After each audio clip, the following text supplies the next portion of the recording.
लक्ष द्या. आता आपण ऍटॉमिक मास कंटिन्यू करून राहिलो होतो. ऍटॉमिक मास बघत असताना आपण एक 1 AMU ची व्हॅल्यू काढली होती. काय काढली ती? 1 AMU. मागच्या लेक्चर मध्ये ऍटॉमिक मास बद्दल आपण डीपली पाहणार होतो. आता आजही डीपली थोडस पाहणार आहोत. पहा 1 AMU 1 AMU म्हणजे atomic mass unit equal to 1/12 into mass of 1 C12 carbon atom. हा फॉर्म्युला आपल्याजवळ काल तयार झाला होता, म्हणजे मागच्या लेक्चर मध्ये तयार झाला होता. 1 AMU equal to 1/12 into mass of 1 C12 carbon atom. आता लक्ष द्या. पहा ऍटॉमिक मास या कन्सेप्टला आपण याच्यासोबत रिलेट करून राहिलो. काय करून रिलेट म्हणजे ऍटॉमिक मास काढत असताना आपण mass of 1 C12 carbon atom म्हणजे जो कार्बनचा आयसोटोप आहे तो आयसोटोप नुसार आपण वर्गीकरण करून राहिलो. आयसोटोप्स म्हणजे त्याचा ऍटॉमिक मास नंबर डिफरंट असते, ऍटॉमिक नंबर सेम असते, त्याला आयसोटोप्स म्हणतात. त्याला काय म्हणतात? आयसोटोप्स. आता याच्यासोबत कम्पेअर करून राहिलो म्हणून या ऍटॉमिक मासला आपण असं म्हणू शकतो रिलेटिव्ह ऍटॉमिक मास. याला ऍटॉमिक मास म्हणा किंवा मग रिलेटिव्ह ऍटॉमिक मास म्हणा. का बरं? कारण आपण रिलेट करून राहिलो ऍटॉमिक मासला कोणासोबत? Mass of 1 C12 carbon atom. आता हा फॉर्म्युला आपल्या जवळ आहे. 1 AMU equal to 1/12 into mass of 1 C12 carbon atom. आता कॉन्स्टंटली किंवा त्यांना एकदम चांगल्या पद्धतीनं हे पाहू आपण. फक्त कसं आहे, एकदम लक्ष तुमचं चांगलं असलं पाहिजे यामध्ये. कोणतीही प्रॉब्लेम आली, कोणतेही काही आलं तर तुम्ही ग्रुपवर नंबर आहे माझा, त्या नंबरवर पर्सनली विचारू शकता की सर हे समजलं, तुम्हाला समजून सांगितलं जाईल. आता बघा अशा प्रकारचं 1 AMU equal to 1/12 into mass of 1 C12 carbon atom. हा आपला फॉर्म्युला काल आपण तयार केला होता. आता त्यावेळेस ज्यावेळेस हा फॉर्म्युला निघाला त्यावेळेस आपल्याला कोणत्याच एलिमेंटचं किंवा कोणत्याच एका ऍटमचं मास काढणं खूप अवघड होतं. 1760 म्हणजे 1860च्या जवळपास आपल्याजवळ असे उपकरण नव्हते कोणते की आपण या mass of 1 C12 carbon atom काढू. आता आपल्याजवळ आता कसं आहे, आता इलेक्ट्रॉनिक जग आहे. पहिल्यांदा ते काळे फोन होते, आता स्क्रीन टचचे फोन आले. मग तशा प्रकारचं आता mass of 1 C12 carbon atom आपण काढू शकतो with the help of device. कोणता डिव्हाइस आहे तो? मास स्पेक्ट्रोमीटर. मास स्पेक्ट्रोमीटर. आता मास स्पेक्ट्रोमीटर म्हणजे काय? मास स्पेक्ट्रोमीटर म्हणजे अशा प्रकारचा डिव्हाइस की त्याच्याद्वारे आपण एलिमेंट मधल्या कोणताही लहान लहान ऍटम जो असेल त्याचा आपण मास काढू शकतो with the help of mass spectrometer. With the help of mass spectrometer आपण कोणत्याही पार्टिकलचं मास काढू शकतो. कोणतं आहे ते? मास स्पेक्ट्रोमीटर. आता मास स्पेक्ट्रोमीटर म्हणजे काय? It is a device. तुम्हाला माहित आहे, तुम्ही दुकानात गेल्यानंतर तो 1 kg 2 kg आपल्याला मोजत ना इलेक्ट्रॉनिक डिव्हाइस, तशा प्रकारचा डिव्हाइस आहे. मग मास स्पेक्ट्रोमीटरद्वारे त्यांनी काय केलं सांगितलं लोकांनी आता 2016 2017 किंवा 15 मध्ये की mass of 1 C12 carbon atom शोधून काढले. आता mass of 1 C12 carbon atom पहा, mass of 1 C12 carbon atom equal काय असते? Mass of 1 C12 carbon atom equal to त्या मास स्पेक्ट्रोमीटर द्वारे याची किंमत आली 1.99 into 10⁻³ ग्राम. म्हणजे मास कोणाचं C12 कार्बन ॲटमचं त्या स्पेक्ट्रोमीटर मास स्पेक्ट्रोमीटर द्वारे आपण काढलं. त्याचा मास आलं 1.99 × 10⁻⁻23 ग्राम. आता बघा, आता आपल्याला प्रत्येकाचं मास कॅल्क्युलेट करता येईल युजिंग धिस फॉर्म्युला. मग आता आपल्याला 1 AMU काढायचा आहे. मग 1 AMU म्हणजे power 1 AMU equal to 1/12 into mass of 1 C12 carbon atom. किती आलं मास स्पेक्ट्रोमीटर द्वारे? एवढा आलं. म्हणजे 1.99 इंटू 10⁻⁻23 ग्राम. आता बघा, इक्वल टू 1.99 × 10⁻⁻23/12. जमलं? आता पहा, वरची संख्या लहान आहे, खाली संख्या मोठी आहे. मग काय करायचं? इक्वल टू 19.9 आपण पॉइंट सरकवलं. ज्या वेळेस आपण गणितामध्ये पॉइंट सरकवतो त्यावेळेस हा याच्यामध्ये -1 ऍड करावा लागते. जर समजा हा पॉइंट आहे, हा पॉइंट आपण जर राईट हँड साइडनं सरकवला तर एक सरकवला 10⁻⁻1, दोन सरकवला 10⁻⁻2. आणि जर आपण पॉइंट या साइडनं सरकवला तर 10⁻1, एक न सरकवला तर 1, दोन सरकवला तर 2, तीन सरकवला तर 3. म्हणजे पॉइंट या साइडनं सरकवला मायनसच्या साइडनं तर प्लस होते, आणि प्लसच्या साइडनं सरकवला तर मायनस होते. मग आता पहा, हा आहे 19.9. आपण या साइडनं म्हणजे प्लस साइडनं सरकून राहिलो, म्हणजे इंटू 10⁻⁻24. यात एक मायनस करून टाकला, म्हणजे -24 आणि -1, -23 आणि -1 किती झाले? -24. डोक्यावर -24. आता बघा, अपॉन 12 म्हणजे इक्वल टू 19.9/12 इंटू 10⁻⁻24. 12 × 12, 12 × 12. हातचे किती उरले? 7. दिला पॉइंट. 12×72. हातचे किती उरले? 7. दिला 2. 7 दिला 0. किती आहे? 12×5 = 60. हातचे किती उरले? 10. दिला पॉइंट. 12×8 = 96. म्हणजे उत्तर तुमचं 1.658 × 10⁻⁻24. जर तुम्हाला असं जमत नसेल तर तुम्ही डायरेक्टली 12 न 19.9 ला डिवाइड करू शकता. 12चा भाग बसला, हातचे आले 7, दिला पॉइंट, घेतला 9, 12×72, 72 गेले, नंतर किती राहिले? 7, नंतर घेतला 0, 12×5 = 60, उरले 10, दिला 0, 12×8 = 96. असं सुद्धा तुम्ही करू शकता. बस इथपर्यंत 3 डिजिट काढायचे आपण. पहा आता पुढे. आता याला आपण, हा 5 आहे, हा 5 पेक्षा मोठा आहे, म्हणजे हा जर काढला आपण तर इथं आपण 6 लिहू शकतो. म्हणजे 1.66 × 10⁻⁻24.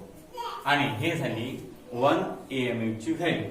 म्हणजे आपल्याजवळ 1 AMU इक्वल टू 1.66 × 10⁻⁻24 ग्राम. ही व्हॅल्यू आपल्याला कॅल्क्युलेट करता आली युजिंग मास स्पेक्ट्रोमीटर. मास स्पेक्ट्रोमीटरच्या सहाय्यानं आपल्याला 1 AMU ची व्हॅल्यू कॅल्क्युलेट करता आली. म्हणजे किती आली? 1 AMU इक्वल टू 1.66 × 10⁻⁻24 ग्राम. म्हणजे AMU चं रूपांतर आपण ग्राम मध्ये केलं, कारण ग्राम हे युनिट आपण यूज करतो. ग्राम हे युनिट आपण काय करतो? यूज करतो. आणि म्हणून 1 AMU ची व्हॅल्यू आपण ग्राम मध्ये काढली. आता लक्षात द्या, 1 AMU चं डबल रिलेशन आहे. 1 AMU इक्वल टू 1/NA. आता NA म्हणजे काय? NA इज सिंपल, तुम्ही ऐकलं असेल, नाव ऐकलं असेल तुम्ही सायंटिस्टचं, ॲव्होगॅड्रोज नंबर.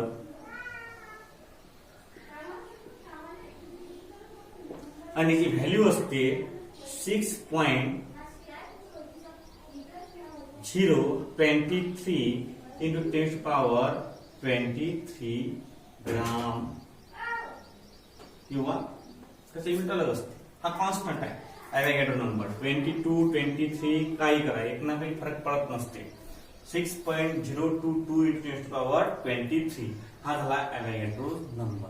म्हणजे जर याला आपण समजा याला 1 जर ॲव्होगॅड्रोला आपण इथं डिवायडेशन केलं तर उत्तर 1.66 येते. काय ते 1.66. म्हणजे अशा प्रकारचं कन्सिडरेशन आपल्याला ठेवायचं आहे. पहा आता आपण करून पाहू की बा 1 AMU म्हणजे हे रिलेशन, जे हे रिलेशन आहे हे रिलेशन आपण प्रूव्ह करून पाहू. 1 AMU equal to 1/N Avogadro number. आता 1 AMU इक्वल टू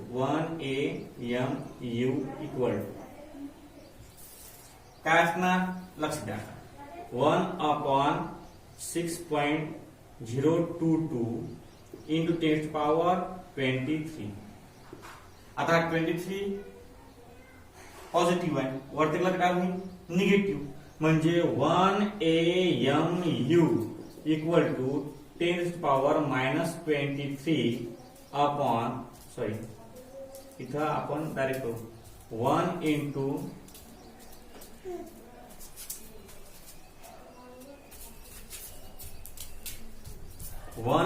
10⁻23 अपॉन 6.022 जमलं. म्हणजे 1 AMU इक्वल टू 10. याला 10 केला आपण तर हा वाढणार म्हणजे 10⁻24 अपॉन 6.022. जर याचं डिवायडेशन केलं आपण, समजा 10 न जर 6.22 ला डिवाइड केलं तर तुम्ही कॅल्क्युलेट करू शकता. कॅल्क्युलेटरचा उपयोग करा. याची व्हॅल्यू येते 1.66 into 10⁻24 ग्राम.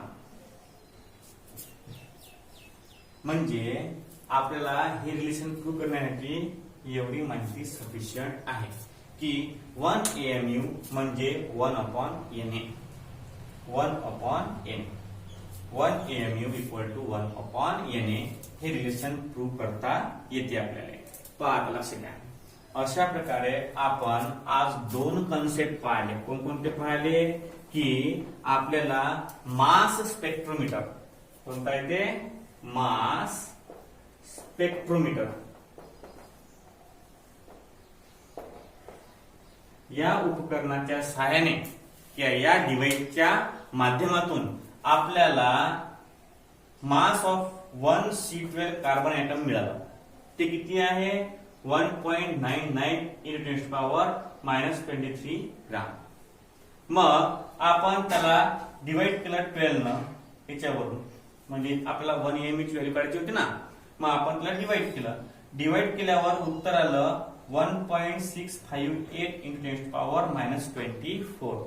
आणि जर आपण हा 8 गायब केला इथून तर 8 हा 5 पेक्षा मोठा असल्या कारणानं एक संख्या बाजूची वाढ, म्हणजे 1.66 into 10⁻24. आणि एक नवीन म्हणजे अशा प्रकारचं आपल्याला युनिट भेटलं 1 AMU equal to 1.66 into 10⁻24 gram. आणि हे एक रिलेशन भेटलं 1 AMU equal to Avogadro's number. आता बघा पुढे पहा कसं आहे. मग आता आपण mass of 1 nitrogen atom equal to किती वरचा 14 AMU. Mass of 1 oxygen atom equal to 16 AMU. Mass of 1 Na atom equal to 23 AMU. आता आपण या AMU च्या ठिकाणी ही टर्म लिहू शकतो. म्हणजे आपल्याला मास ऑफ 1 नायट्रोजन ॲटम हे ग्राम मध्ये भेटणार. कशामध्ये भेटणार? ग्राम मध्ये. मग AMU च्या ठिकाणी नायट्रोजन साठी 14 इंटू 1.66 10⁻⁻24 ग्राम. नंतर ऑक्सिजन साठी 16 इंटू 1.66 10⁻⁻24 ग्राम. नंतर सोडियम साठी 23 इंटू 1.66 इंटू 10⁻⁻24 ग्राम.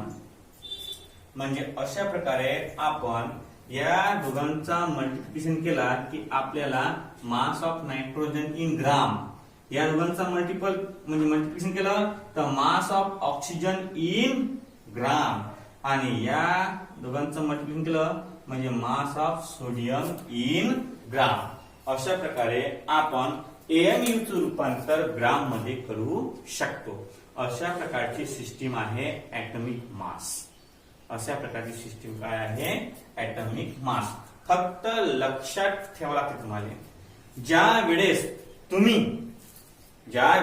तुम्ही एका ऍटमचं मास काढत असाल, एका ऍटमचं, एलिमेंटच्या एका ऍटमचं किंवा 2 ऍटमचं किंवा 3 ऍटमचं मास काढत असाल तर तुम्हाला ते मास AMU या युनिट मध्येच काढा लागते.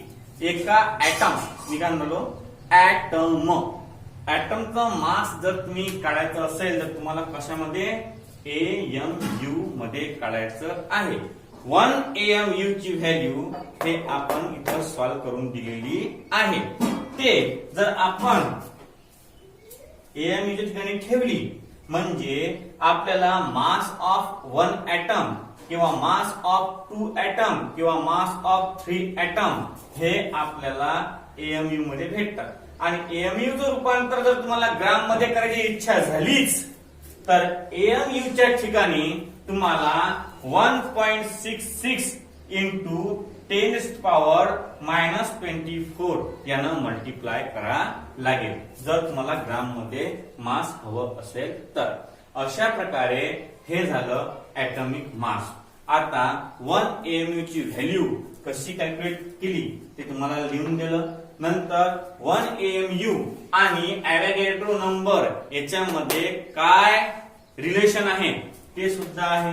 म्हणजे आपलं रिलेशन काय सांगता येईल? 1 AMU is a reciprocal of Avogadro's number. 1 AMU is a reciprocal of Avogadro's number. म्हणजे अशा प्रकारे तुम्ही ऍटॉमिक मास कायले म्हणतात, ऍटॉमिक मासचं युनिट कसं आलं ते तुम्ही कॅल्क्युलेट करू शकता. एवढं आहे atomic mass. Atomic mass simply एक कन्सेप्ट आहे. तो कन्सेप्ट तुम्हाला मी सांगितला with the help of calculations. आता बघा काय आहे. आता पुढचा टॉपिक जो आहे आपला, आपण थोडंफार नवीन टॉपिक बनवू. आता अलग अलग युनिट आहेत ऍटॉमिक मासचे. आता फक्त लक्षात ठेवजा तुम्ही, आपण इतर युनिट पाहू. इतर युनिट पाहत असताना फक्त एका ऍटम साठी आपण एक ऍटम, फक्त ऍटम साठी किती ऍटम असो, 1 असो 2 असो 3 असो की 4 असो, प्रत्येक ऍटम साठी आपण काय वापरतो? AMU. 1 ऍटम असो, 2 ऍटम असो, 3 ऍटम असो, 4 ऍटम असो, किती ऍटम असो, त्यासाठी आपण 1 AMU हे युनिट वापरत असतो. 1 AMU साठी इतकं भरोड लक्षात ठेवा लागते. मग अशा प्रकारे आपण 1 AMU ची व्हॅल्यू कॅल्क्युलेट केली. आता तुम्हाला होमवर्क आहे ऍटॉमिक मासचं की मास ऑफ नायट्रोजन लक्ष द्या. तुम्हाला होमवर्क आहे इथं जागा करतो.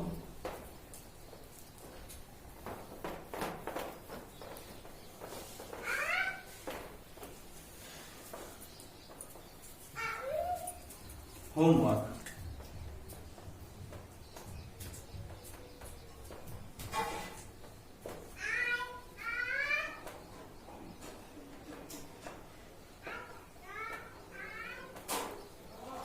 Calculate the atomic mass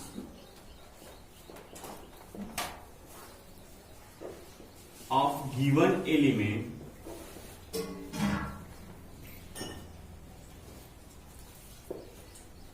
in grams. In grams. Part number 1,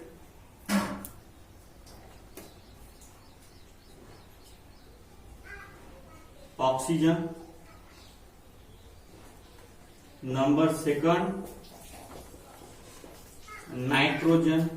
Number 3, chlorine. Number 4, carbon. Number 5, sodium. याचे ऍटॉमिक मास तुम्हाला दिले तुम्ही ते कोणते 316 आहे, याचं 14, याचं 35.5, याचं 12 आणि याचं 23. आता तुम्हाला याचं ऍटॉमिक मास कळते इन ग्राम मध्ये. कशामध्ये? ग्राम मध्ये. आता बघा अशा प्रकारे तुम्हाला होमवर्क आहे. आता आपण पुढचा कन्सेप्ट जो पाहणार आहोत तो पुढचा कन्सेप्ट आहे मोल. What is mean by moles? Concept काय आहे मोल. थोडंफारच तो, नंतर मग आपण मोलर मास तो. फक्त मोलचं आपण थोडस कन्सेप्ट मोल काय म्हणतात. मोल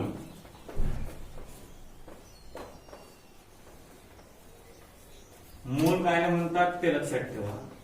आता मोल म्हणजे काय? Mole is a simple. Mole is a simple. आता लक्षात घ्या एक कन्सेप्ट मोलच्या आधी राहिलेली आहे ते पाहू आपण पहिले. ऍटॉमिक मासची डेफिनेशन राहिली याची. ऍटॉमिक मास ची डेफिनेशन. ऍटॉमिक मास ची डेफिनेशन आहे the mass of an atom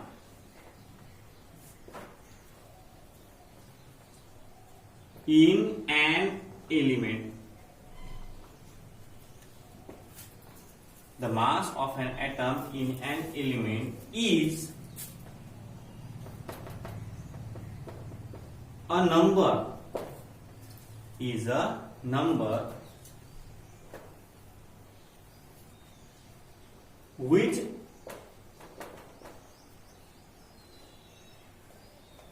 say that how many times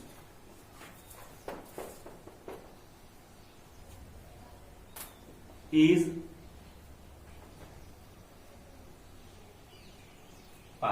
the mass of an atom is an element is a number which say that how many times the mass of atom is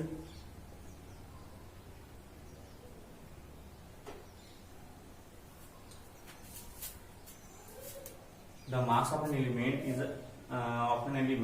is a number which say that how many times the mass of atom with respect to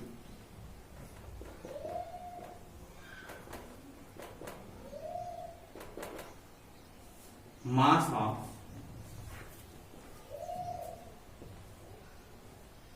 with respect to 1/12 into mass of 1 C12 carbon atom.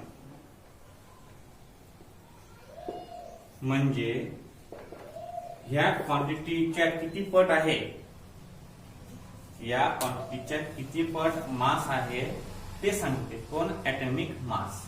Atomic mass म्हणजे काय? The mass of N atomic element is a number. काय तो? Number आहे which say that की सांगते की how many times the mass of atom with respect to that quantity आणि आपण याला प्रेमाने काय म्हणतो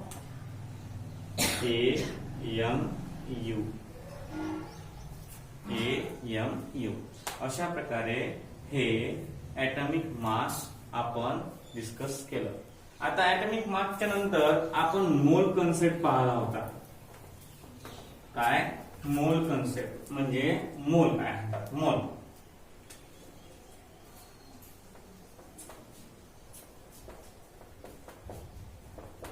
मोल म्हणजे सिंपली मोल म्हणजे वन मोल इक्वल टू हा number 6.022 into 10 to power 23 particles. म्हणजे एक मोल मी म्हणेन एक मोल पेन तर या पेनामध्ये किती पार्टिकल असतील एवढे पार्टिकल असतील. या पेनामध्ये एवढे पार्टिकल असतील आणि हा नंबर म्हणजे काय असते आपला Na म्हणजे ॲव्होगॅड्रोज